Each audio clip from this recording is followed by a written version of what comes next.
Fala pessoal, bom dia. Vamos aqui fazer mais um vídeo mostrando aqui hoje o nosso Escort GL 1.8 93 modelo 94.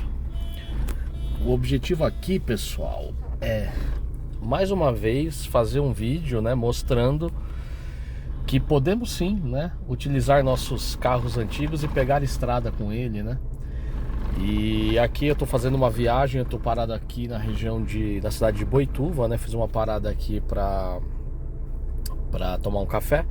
E agora eu vou retomar aqui na estrada. Estamos indo sentido Bauru. E vamos falar um pouquinho aqui nesse trajeto aqui. Percepção do carro, como que o carro tá se comportando. Contar um pouquinho da história desse carro, tudo que foi feito e por aí vai.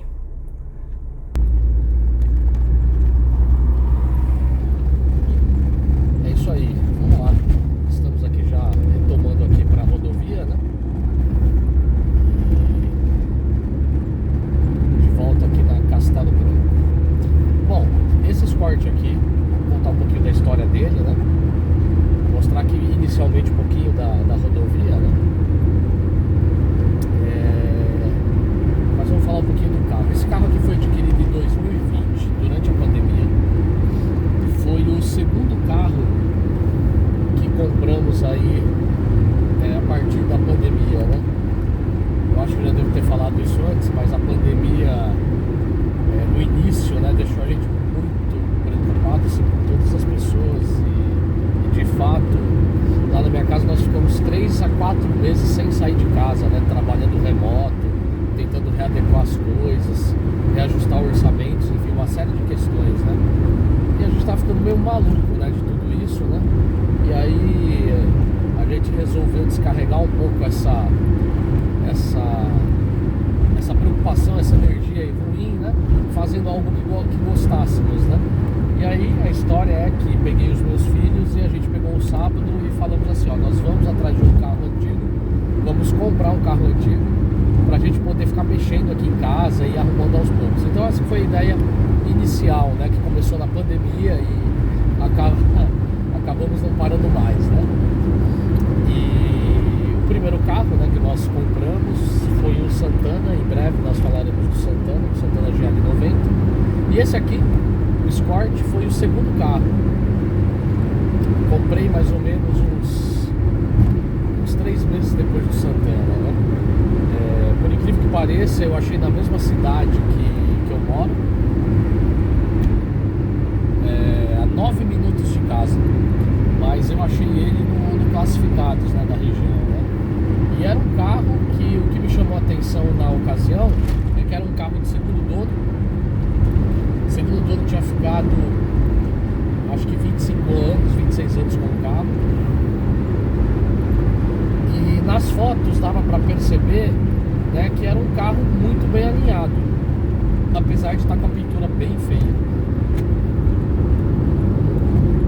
E aí eu entrei em contato com o proprietário, com o dono. Na verdade era o neto dele, que estava intermediando a negociação.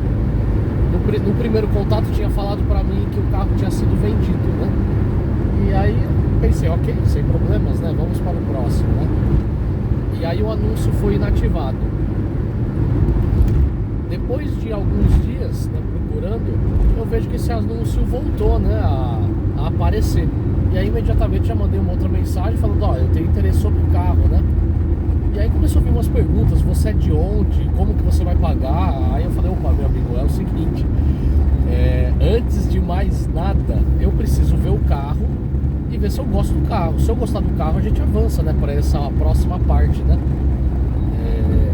como que eu vou pagar, enfim, Eu quero saber do carro. Se eu gostar do carro, eu vou comprar o carro, As formas de pagamento eu entendo que é à vista, a não ser que o vendedor me proporcione uma outra forma, Mas enfim. Aí essa pessoa me falou que teve uma pessoa aqui que tinha se comprometido a ficar com o carro, mas não apareceu. Eu falei, bom, eu entendo, mas eu gostaria de ver o carro, preciso que você me passe o endereço, porque senão eu não consigo avançar em nenhuma negociação, A premissa é, vamos olhar o carro. E aí, ele me explicou que o carro era do vô dele, ele estava ali só intermediando. E aí ele me passou passou o telefone do vô dele, aí eu conversei com o vô dele, ele me passou o endereço, enfim, fui ver o carro. Fui com meu filho, inclusive, o Pedro. Nós fomos ver o Escort estava há muito tempo já na garagem, né, parado. Ele já era... esse senhor já tinha comprado um carro mais novo, né? E o Escort ali ficou como uma opção ali, né? Uma opção sem uso na garagem, né? E aí vimos o carro, né? Tava sem bateria, precisou carregar a bateria, aquela história, né, de comprar carro parado, né? Mas eu gostei do carro porque o carro ele era honesto no sentido de estrutura, mas ele tava bem feio assim na pintura queimada, descascada, o interior tava tudo sujo, mas ele tava bem, ele tinha todas assim, para quem consegue enxergar, né? Agora vamos falar aqui direto, fica mais fácil. Voltando a falar do carro, mas para quem conhece e tem a visão, né, de como que o carro pode ficar, o carro ele estava muito bom, porque ele tinha todas as peças, né, exceto aquele tampão do bagagem traseiro, ele tinha um, mas não era original. Mas ele tinha todas as peças, volante original, o painel estava no lugar, não tinha coisas quebradas, apenas alguns detalhes ali da moldura da maçaneta estava quebrado. Esses carros aqui, o clássico deles, dependendo da situação, é um material que ao longo do tempo, se ele teve forte calor, ele começa a trincar, né? Mas esse carro ele estava bem em ordem com relação a isso, ele chamou atenção. Ele tinha as 4 calotas originais, coisa que é muito raro. Eu particularmente, eu gosto muito de carro com calota, às vezes até mais do que roda de liga leve, porque a calota ao longo do tempo ela quebra, as pessoas estacionam fazendo baliza, ralando a calota, então a calota ela não se sustenta ao longo do tempo, ela quebra, né? E as pessoas trocam, colocam calotas paralelas, né? E você vê um carro que tem um carro 93, isso em 2020, mantendo as calotas originais, é muito legal para quem gosta, né? E eu de fato valorizo o carro com calota. Aí ele estava pedindo um valor, né?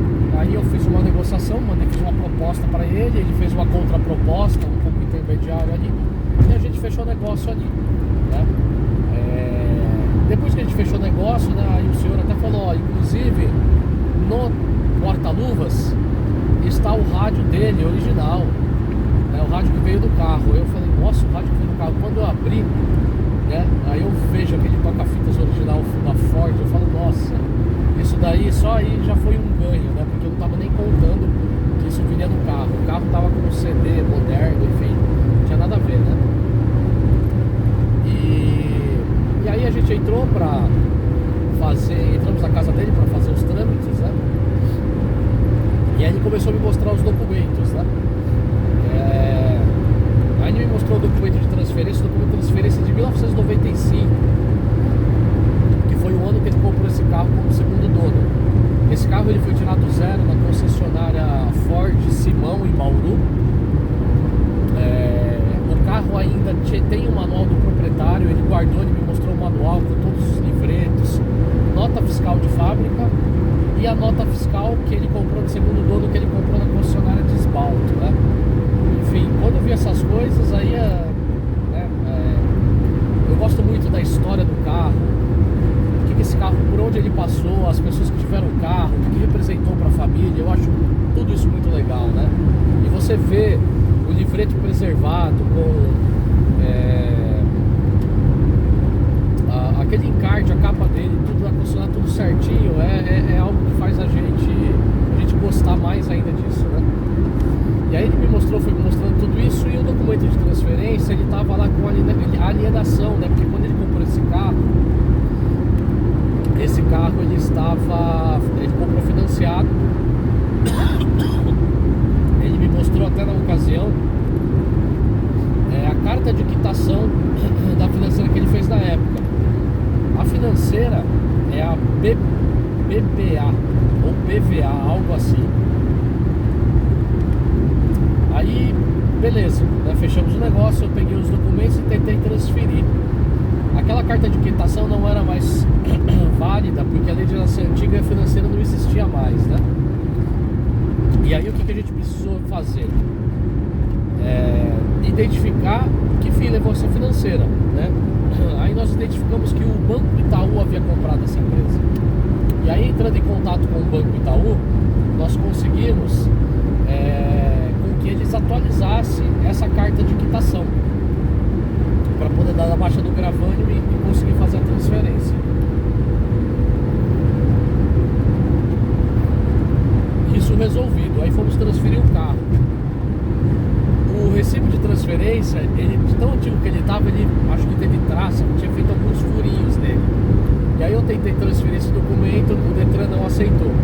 Aí precisamos fazer uma segunda via do documento do carro, né? Atualizar esse documento de transferência para aí sim conseguir transferir.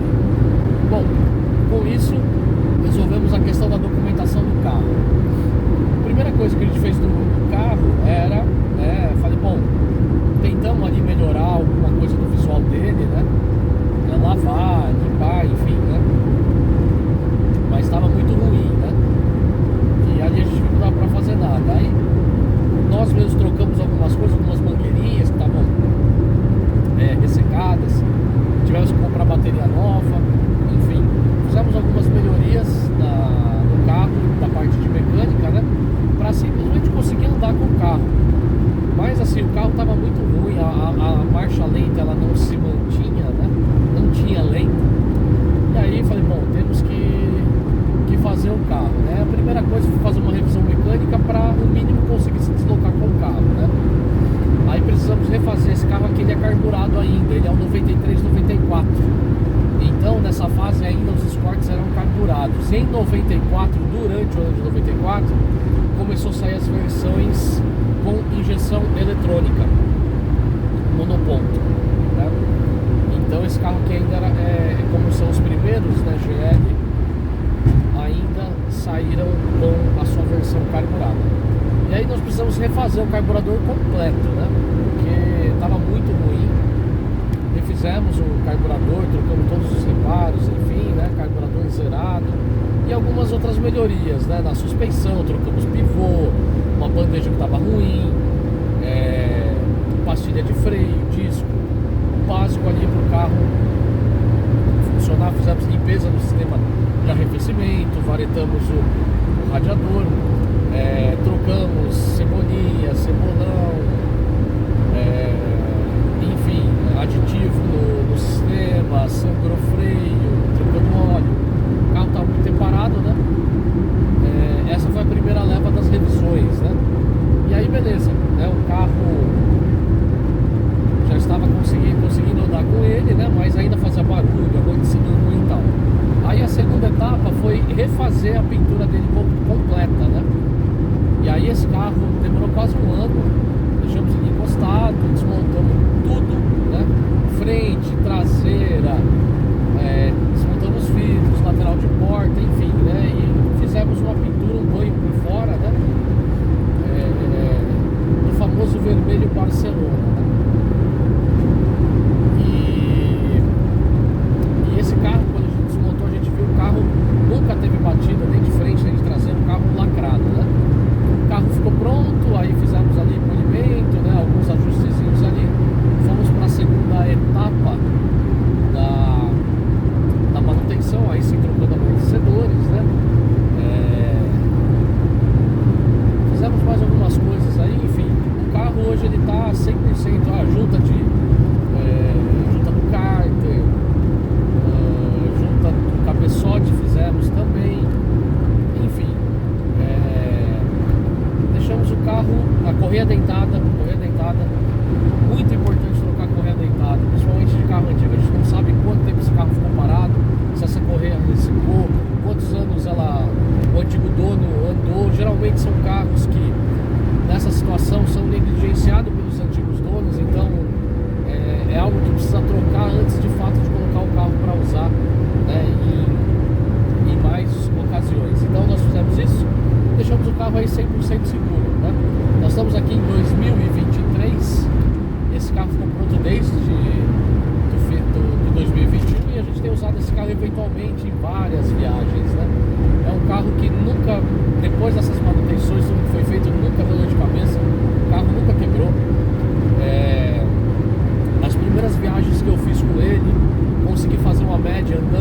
no limite 100, 110 no máximo, fazendo 15.5, uma média excelente, considerando que esse carro ele é um motor a pé da Volkswagen, né? E até por falar em motor a pé, né? Esse Escort aqui é um Escort, não sei se todos conhecem pela denominação, né? Mas é o famoso MK5, ou Escort europeu ou Escort sapão, né? Essas são as nomenclaturas aí que o mercado deu para esse carro. E esse carro, ele é bem diferente das versões anteriores do Escort, tanto o MK3 quanto o MK4. Primeiro, pelas suas dimensões, né? Ele se tornou um carro maior, um carro mais largo. Nitidamente dava para ver que é um carro totalmente diferente da versão anterior. Porque o MK3 e o MK4, eles tiveram mudanças ali entre essas duas gerações, mas são mudanças mais na questão estética, mas praticamente a carroceria era a mesma do carro, né? Agora, do MK4 para o MK5, que isso aconteceu a partir de 1993, aí sim a mudança foi bem relevante, praticamente um outro carro, né? Então esse carro aqui, o motor 1.8, ele deve ter uma potência aí no álcool 95 cavalos, na gasolina aí aproximadamente 92 cavalos, né? É um carro muito bom, né? Esse motor dá uma diferença em termos de torque, potência do carro, né? Saída, enfim, comparado com o 1.6 CHT. Em 93, quando esses carros vieram, existiam 4 versões, né? A versão de entrada L, a versão intermediária GL, aí nós tínhamos a versão luxo Ghia e a esportiva XR3. Nós estamos falando aqui de um Escort GL 1.8 94. Então, quais eram as principais mudanças do L para o GL, né? Basicamente, as versões de entrada desses dois carros não tinha nenhum opcional. E o que mudava aqui, o Escort L, não sei se vocês conseguem verificar, mas esse daqui nós temos aqui, ó, bancos com melhor acabamento. Temos um veludo aqui no meio, né? E aqui um outro tipo de tecido, né? Um tecido diferenciado. No Escort L, o tecido ele não é veludo, ele é um tecido mais simples, né? Tanto nos bancos quanto as forrações de porta. As forrações de porta desse carro seguem o padrão desse tecido aqui no meio do banco, que é veludo. No Escort L, ele existe o tecido, só que é um tecido mais espartano, vamos dizer assim, né? Basicamente a interna do carro é igual, porém o Escort L, vou mostrar aqui para vocês, vinha com o reloginho no painel. A partir do GL nós já tínhamos essa opção. O painel do L, o Escort L e o GL, praticamente no mesmo painel. Nós tínhamos aqui o velocímetro, o marcador de temperatura e o marcador de combustível, sendo ausente o conta-giros, né? No lugar do conta-giros tem o desenho daquele carrinho ali que a gente pode ver, né? E às vezes a gente olha assim e pensa, nossa, será que é um check control, né? Algo do tipo, mas é uma grande imitação, né? Porque não é um check control, apenas ali tinha que cobrir esse espaço aí e a Ford decidiu, né, fazer o desenho desse carrinho. Eu particularmente, eu acho bem legal, porque é bem diferente isso, né? Mas era uma característica que teve nos anos 90 e início de 2000, as montadoras, né, fazendo o desenho do carrinho para as versões básicas. Então esse painel aqui é o painel que tem na versão L e GL. A versão Ghia é o mesmo painel, porém ali no lugar do carrinho temos o conta-giros. E na versão XR3 é a versão com conta-giros, né? Mas com detalhes em vermelho, uma outra iluminação, né? Enfim, é um outro tipo de acabamento. Lembrando que a iluminação desse carro aqui, o painel, ela é verde, tá? A versão GL também tinha aqui um porta-fitas, né? Para colocar as fitas, porque esse carro ele vinha de série com toca-fita. Eu tenho aqui um toca-fita Pioneer com Bluetooth, não é o original do carro, porque o original do carro ele apresentou alguns defeitinhos na tela, tá com mau contato, preciso arrumar. Então eu acabei colocando um rádio aqui de época, né? E tem aqui as opções de ouvir minhas fitas cassete aqui. Aí, vamos tentar colocar, né? Mostrar pra vocês o tampão. Esse tampão, eu precisei comprar ele, né? Porque ele veio com um tampão liso, né? Uma réplica, enfim. E aí eu fui atrás do tampão original, muito difícil de achar esse tampão. Esse tampão da versão MK5 ele é muito caro. O MK4 a gente acha com mais facilidade, às vezes até pela metade do preço, mas esse tampão aqui ele é caro, tá? Difícil de achar. Fiquei mais de ano procurando, tentando achar. Muitos anúncios que a gente vê na internet, as pessoas falam que é o tampão desse Escort, mas na verdade é do Zetec. Eu cheguei até a comprar um, que a pessoa me garantiu que era desse carro aqui, só que quando eu instalei era do Zetec. E aí ele é um pouco maior, quando fecha a tampa do porta-mala fica forçando, então não é legal. Esse carro aqui tem um tampão específico dele, tá? Não dá para usar o do Escort Zetec. E além disso, esse carro aqui, passando aqui pelo pedágio, esse carro aqui, ele é a versão GL, porém básica, né? Então ele não tem direção hidráulica, não tem ar-condicionado, não tem vidro elétrico e não tem trava elétrica. Esses itens que eu estou falando para vocês tinham um código, uma versão na época que poderia vir com todos esses itens, né? Vidro, trava, ar e direção, né? Mas muito raro de se ver. Eu mesmo vi poucos carros aí nessa configuração. E ele tinha roda de liga leve também como um opcional, né? Nesse código maior aí, que se eu não estou enganado é a mesma roda do Escort Guia 93. Então já tive a oportunidade de ver alguns desses Escorts completos, mas assim é muito difícil. O que ele tinha de opcional? Limpador e desembaçador traseiro, né? Que no Escort L não era de série. Então esse carro aqui, isso aqui era de série, né? Esses dois itens.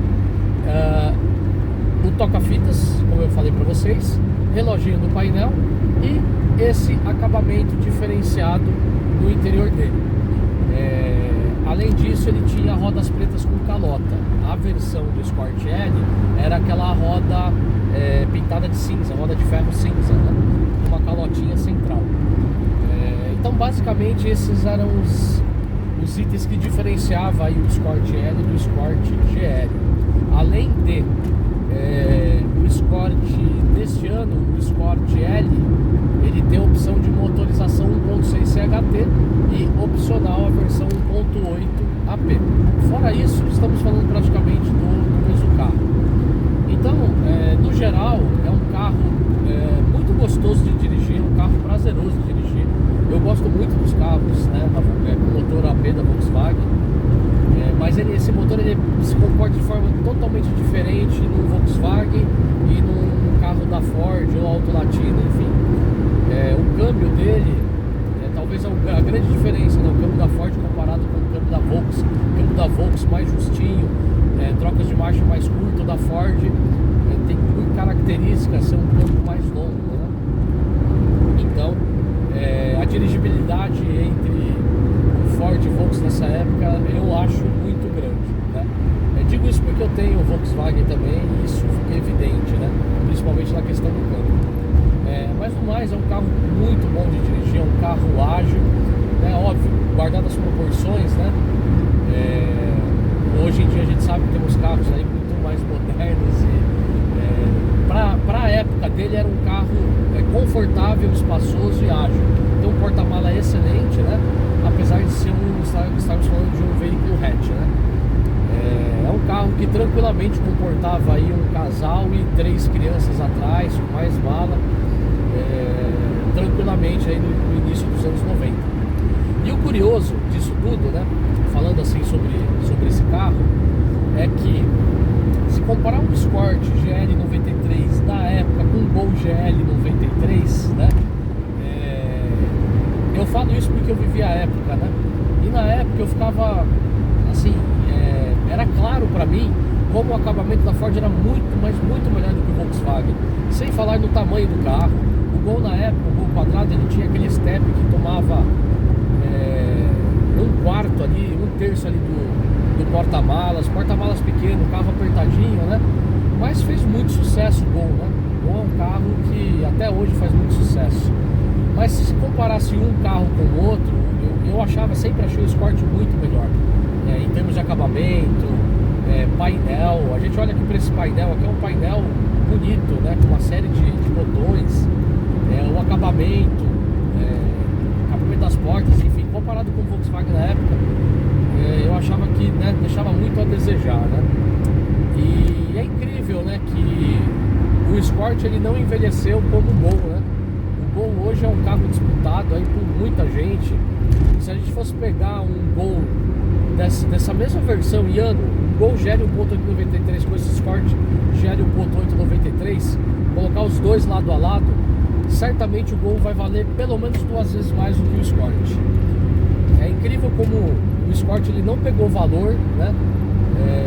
Que não seguiu os valores, né, que os outros carros aí da Volkswagen, exceto aí as versões aí esportivas XR3, né? Mas é um carro que é muito gostoso, é um carro que vale a pena, a manutenção super barata, as peças são muito baratas. E é um carro que, se você quiser ter ele como uma opção de antigo, ou como uma opção de segundo carro, ou até mesmo como carro principal, vai te levar para todo lugar tranquilamente. Para esse carro aqui, nós compramos 2 itens bem interessantes que eu estou pensando em instalar nele, que é a direção hidráulica e o ar-condicionado, que nós tiramos de um Escort 94, modelo 95, o mesmo modelo. Compramos, né, a direção hidráulica e o ar-condicionado para poder instalar aqui nesse carro, né? Então praticamente é um plug and play, né? Vou tirar de um e colocar no outro sem fazer adaptações, né? Aí esse carro aqui vai ganhar ar-condicionado e direção hidráulica, aí vai ficar show de bola, né? Mas é isso, pessoal.